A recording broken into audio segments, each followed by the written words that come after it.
Romulo, I'm sorry.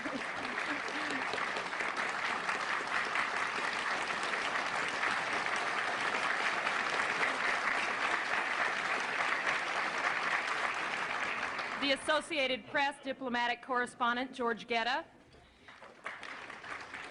The Minister of Defense of the Philippines, His Excellency Juan Ponce Enrile. American Ambassador to the Philippines, the Honorable Michael Armacost. President of the National Press Club of the Philippines, Ben Rodriguez. Assistant General Counsel, International Affairs of the Treasury Department, Russell Monk. And the Chicago Tribune diplomatic correspondent, John McLean.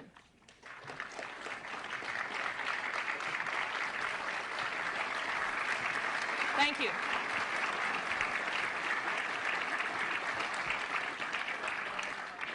Our speaker today is the President of the Philippines, Ferdinand Marcos.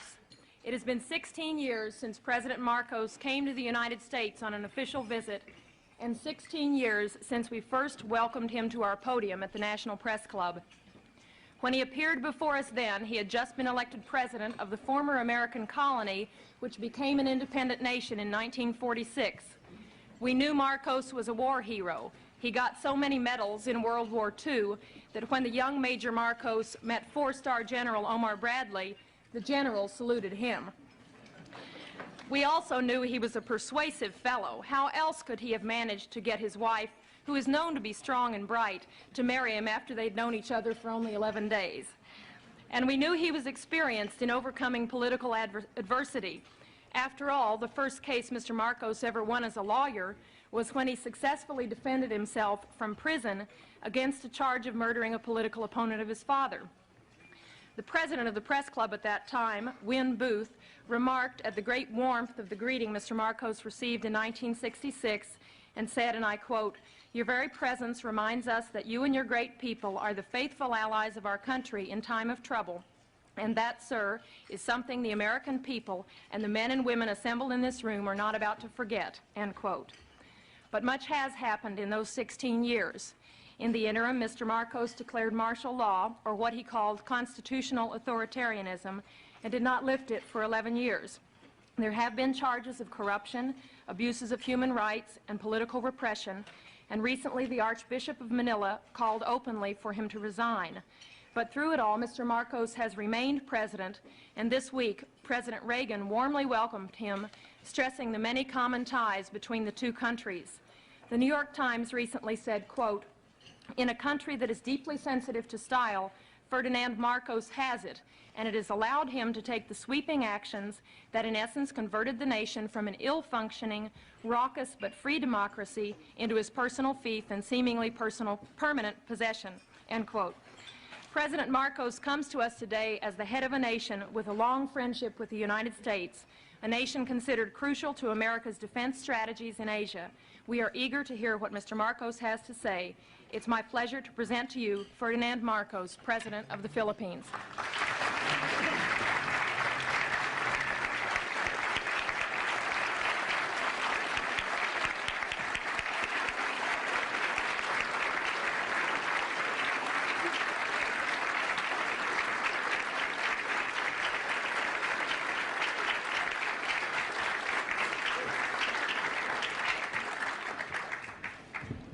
Thank you very much, Madam President. Distinguished guests, my friends. It certainly is gratifying that in the course of my present visit to the United States, I should once again be accorded the opportunity to meet with the people who understand me or misunderstand me most. I'd like to thank all of you. I remember that our relationship, the relationship between the two countries can be opened up at one of 2 points by the historian or the curious investigator into world events.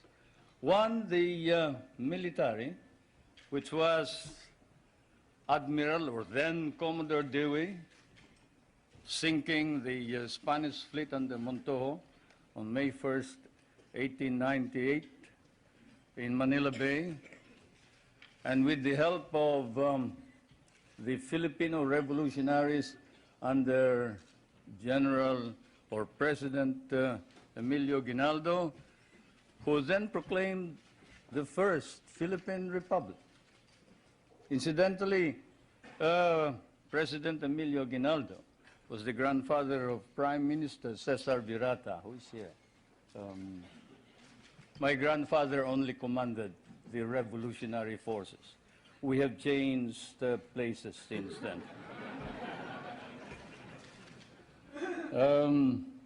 Either that point of entry is chosen or the more sedate commercial one 100 years back.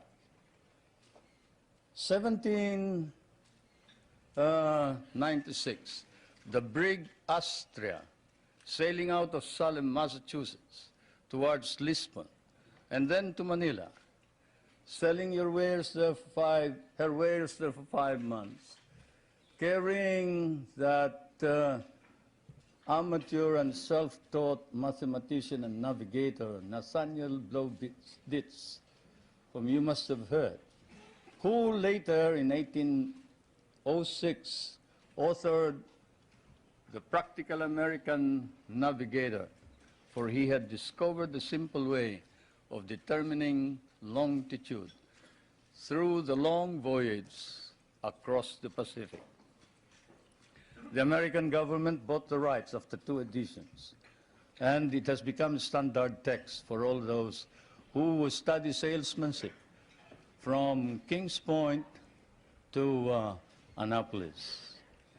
Either way, it has been dramatic and historic, and it was always to be so. There was always extreme on both sides, enmity, if not enmity, extreme friendship, a relationship of love, hate. And this is my fate and destiny. I thank you all for this privilege and this honor. It may be said that an official journal like mine ought always to visit with this press association, for, as someone once observed correctly, the American press is, of course, the 4th branch of government in this country.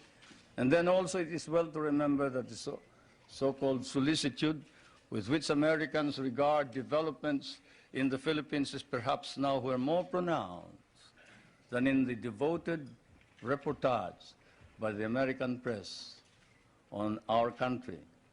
This keen of the American interest of the American press notwithstanding, there is, I fear, some confusion in this country of what is happening in the Philippines today.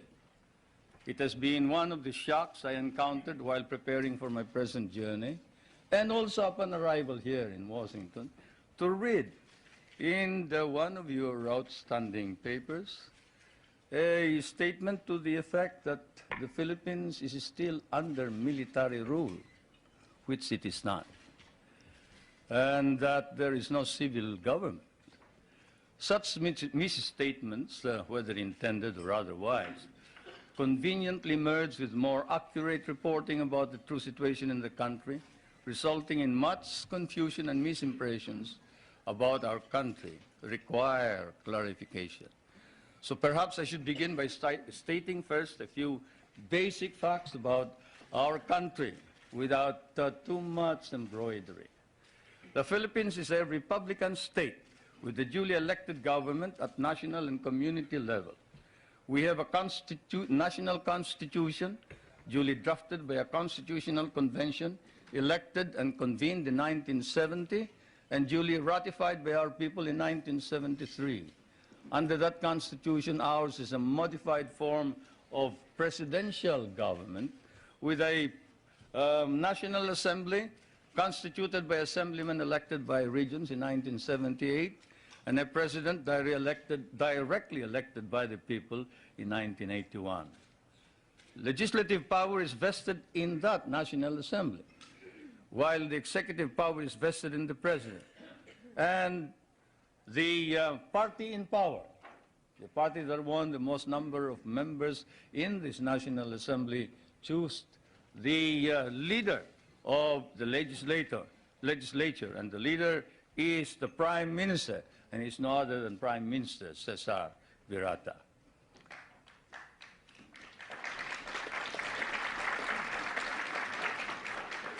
We have an independent judiciary which is under the full supervision of the Supreme Court. While it is claimed that human rights are not protected by the courts, or that civil rights are not duly enhanced by the Constitution, because there is no way of seeking, say, the remedy of a writ of habeas corpus. The truth of the matter is anyone can petition for a writ of habeas corpus in the Philippines. In fact, all those who have been apprehended as having brought in hundreds and hundreds of firearms bought from the PLO and other sources, and who have bragged openly in the television when they are caught that they were the leaders of these rebel groups, and who later changed their tone on the advice of their lawyers, went to the Supreme Court and were able to obtain an order from the Supreme Court for the Philippine government to bring the bodies of these people to before the Supreme Court, which we did. There is not a single man who has filed a petition for a writ of habeas corpus who has not been able to compel the government to bring the body of all those petitioners to the Supreme Court.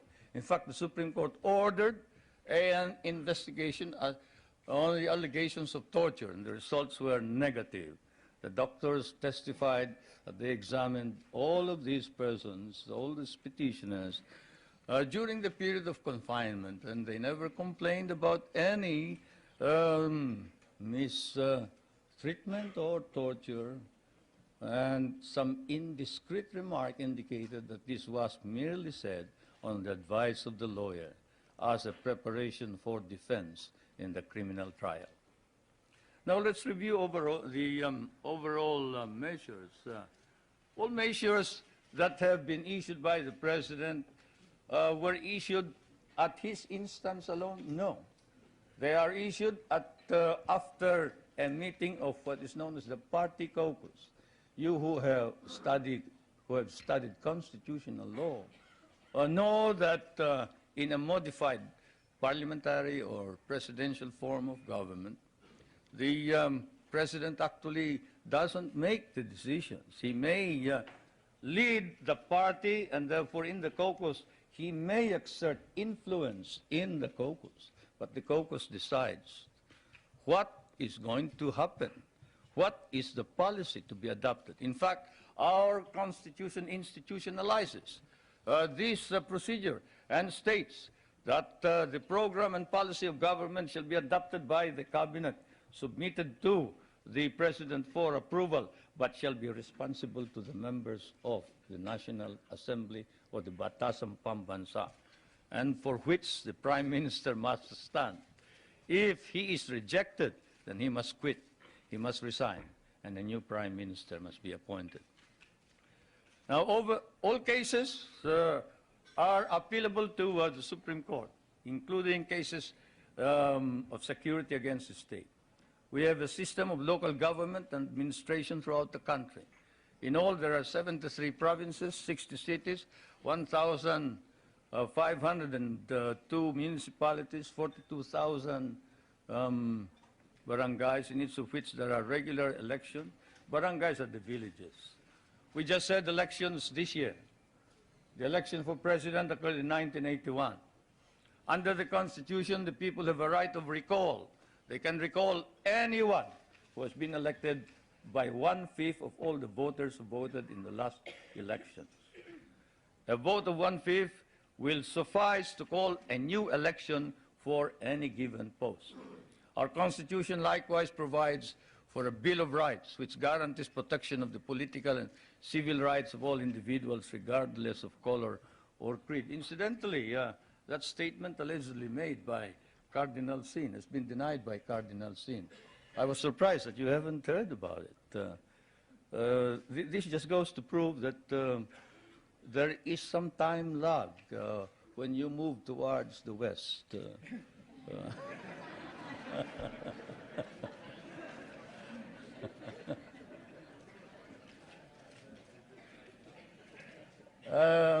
Cardinal Sin, when he arrived in the Philippines,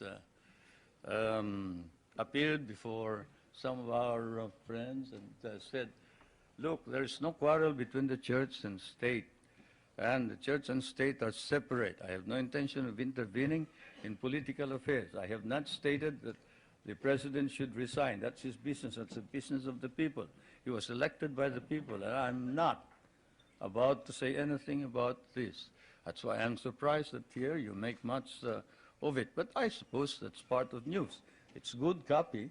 Can you imagine asking the president to resign? That's, by constitutional mandate, social justice is a matter of national policy and a priority objective of government. And this is why one of the first reforms was land reform.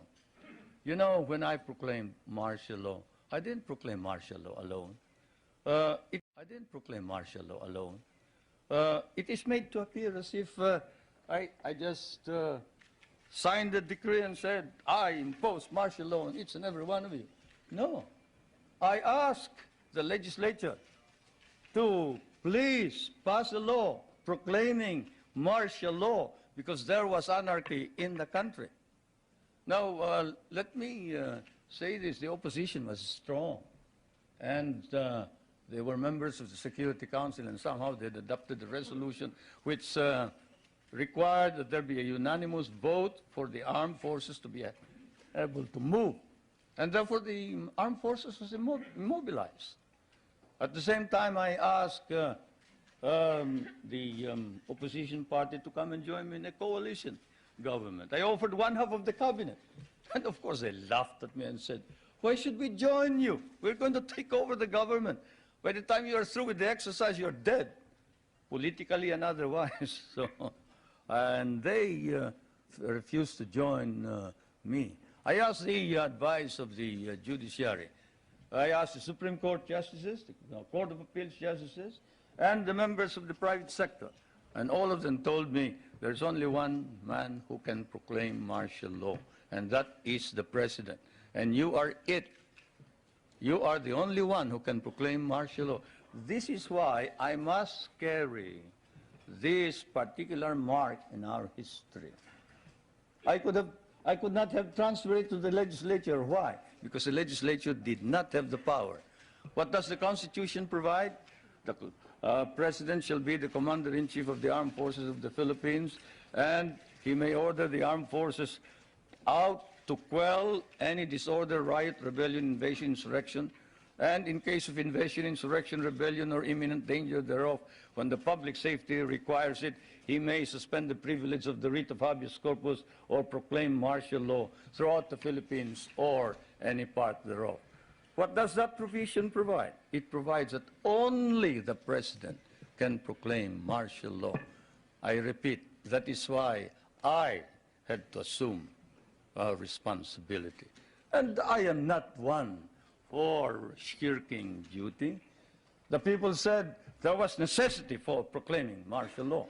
And the people said, you are the only official who can proclaim martial law. So I proclaimed martial law. And I sincerely believed that it was necessary to proclaim martial law to install order and stability because there was complete anarchy throughout the country at the time. Now, therefore, at that particular period, what was the status of our government? Our government was immobilized, impotent. The armed forces could not move out. The industry was not at all in any way moving. There was no income coming into government. Everybody was running away. They burned the U.S. Partly burned the U.S. Embassy, tried to burn it anyway. They tried to kidnap the American ambassador. American ambassador was Byroad, Ambassador Byroad. And they tried to kidnap our foreign minister, Romulo, whom you just saw today. And I told him, you better disappear because I will not ransom you.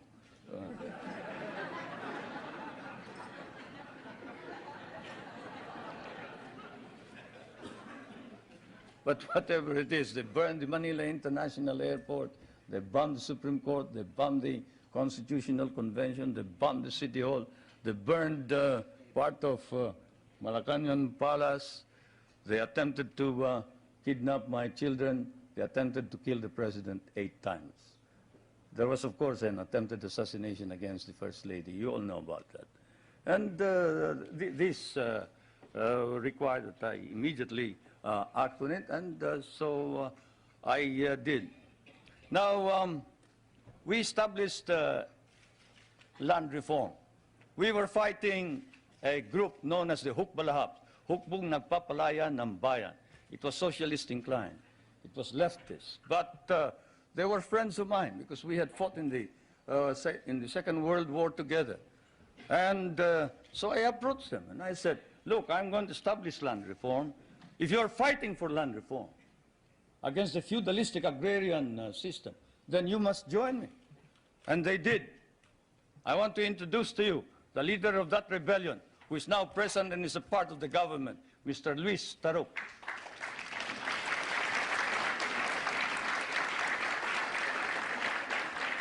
He is a member of the National Assembly. One reason why he ran to the hills, according to him, was he was elected as a member of the old legislature and he was not recognized as such. He and the others. Now I want to introduce to you another leader of the Free Farmers Federation, which is also composed of farmers who wanted reform, but who are fighting for reform, but who are now joining in the effort to establish political stability and economic prosperity throughout the country, and who was Dean of the College of Law of the University of Ateneo, but abandoned his deanship in order that he may join in the effort to attain the noble mission of this new society. I refer to National Assemblyman Jerry Montemayor, President of the Federation of Free Farmers of the Philippines. I would like to introduce also to you a young man who was very active against the government in 1972 and who paraded around the streets raising the flag of the Communist Party and organized the Kabataan Makabayan, which is the red organization of the youth. And this man is Nilo Tayag. Is he here? Anyway, he is somewhere around here. But they have all joined, all these activists, to prove to you that all these stories about our being oppressive against our enemies and our friends, they've all joined the government to help reform and drive out all the corrupt people in the government. We have an ombudsman.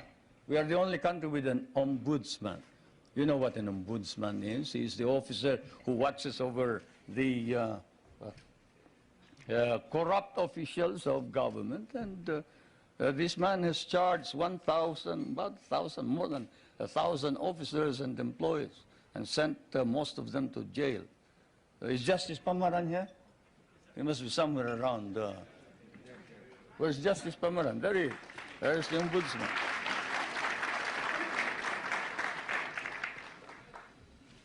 And we have not deprived anybody of private property. On the contrary, while we are a free enterprise society, we have an egalitarian base. We recognize private property, encourage private initiative. And our Constitution explicitly recognizes the importance of developing the national economy and protecting the patrimony of the nation. In line with this, the National Economic and Development Authority has been created for the purpose of planning and coordinating economic development plans. I chair that economic development commissioner. Now, I did not come all the way here to recite these basic facts to you, but it is best that we wrote this at once they form an important background of understanding the developments in my country. Relations between the United States and the Philippines now span, I'd say 84 years if you mark the Battle of Manila Bay, 184 years perhaps if you mark the brig Salem, from Salem, which when it returned to Salem brought back hides, indigo, lumber, pepper, and paid $24,000 in tariff duties. Many things don't change, not even tariff duties. Anyway, the trade between our countries is covered by a trade agreement. The military and security matters are covered by 3 agreements. Those agreements are, and I will now ask our friends in my staff to distribute these agreements to you, or as many as can receive them.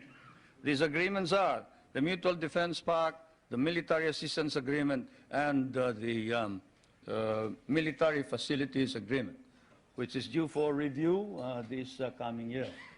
President Reagan and I have agreed with the members of our cabinet that the review will start in April, probably we'll finish it by August. Through it all, our relationships develop in a way unique to nations so disparate in size and circumstances and so distant from each other. The directions which American colonization took on the Philippines in the political, economic, and military, cultural spheres were such that for us, relations with the United States would remain crucial for a while. It is said that language is the greatest conveyor of culture. If that be so, if that wise man who said that is right, then your language has certainly conveyed to my country your culture. And this is why the relationship between our countries is something undefined. Our interests may have diverged in the period after our recovery of national independence in 1946, but this relationship has endured. And the question that is often asked is, does the Republic of the Philippines differ from the American Republic? Yes and no. It doesn't differ in the sense that it is democratic, but it differs in the sense that we have a prime minister, and in the sense that we try and make the legislature and the president or the executive work together. We cannot afford any stalemates. We cannot afford any delays. It is a modified presidential form of government, while yours is a complete and pure presidential form of government. Why did we change this? Because we cannot afford stalemates and deadlocks. Yours is a strong economy and a military power. Ours is a weak country. We cannot afford to delay and postpone decisions pending the debates between Congress and the President or the Prime Minister. The poorer third world countries cannot. And so, my friends, that is the situation. I am now going to ask also that my staff distribute to you the social and economic indicators of my country in showing to you the dynamism and the vitality of our economy. We have changed our economy such that we hope to be able to be self-sufficient. We were importing rice before. The last time we imported rice was in 1976, 77. We paid $500 million for that price. Today, we are exporting rice to our neighboring countries. And the per capita income was about $200. Now, it is more than $800 per capita income. The gross national income has increased 5 times. I need not go any further. I'll wait for the questions, and now I am ready for interrogation.